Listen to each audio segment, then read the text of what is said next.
For a number of years now, we've been working on not just the principles of developing a just and learning culture, but trying to establish what some of the key practices are to turn what's often fine words and rhetoric into a set of actions that staff can fully believe in and fully support.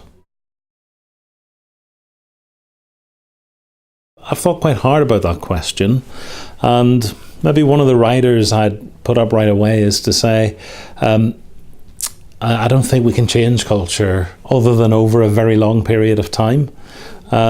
So probably what we're doing is changing behaviours, so that those behaviours, when you aggregate them up and we stabilise them and make them reproducible, really do add up to culture change.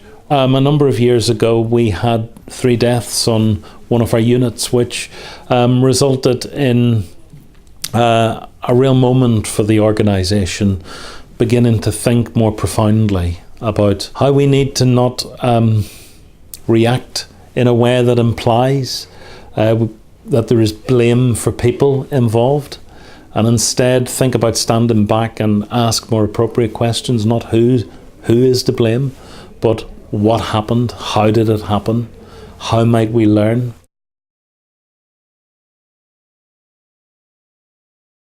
It's important for us as an organisation, particularly at the senior leadership end of the organisation, to openly, overtly, almost publicly and transparently recognise and acknowledge that we had some problems in our organisation.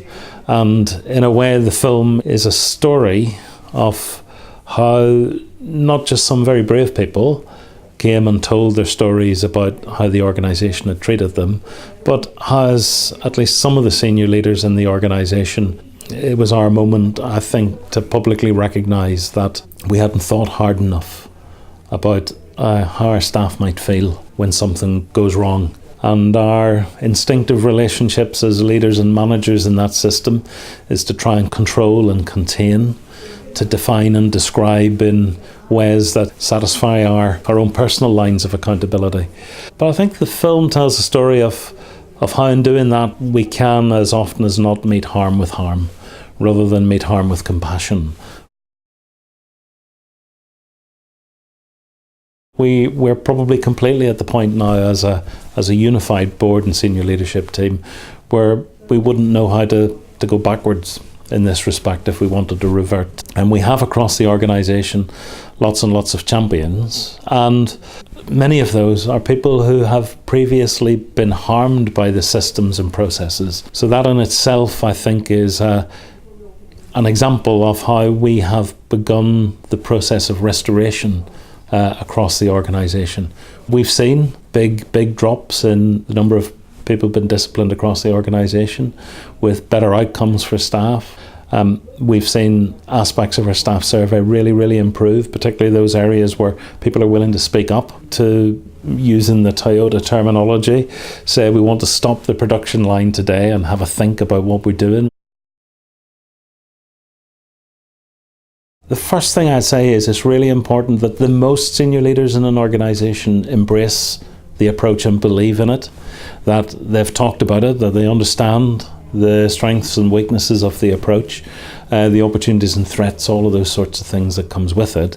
But I think that clear, unified approach of a board and senior leadership is tremendously important to do this, because it's a massive ask for our frontline staff and our more junior staff to embrace this stuff without feeling that they can see it signposted and signalled at the most senior level of the organisation.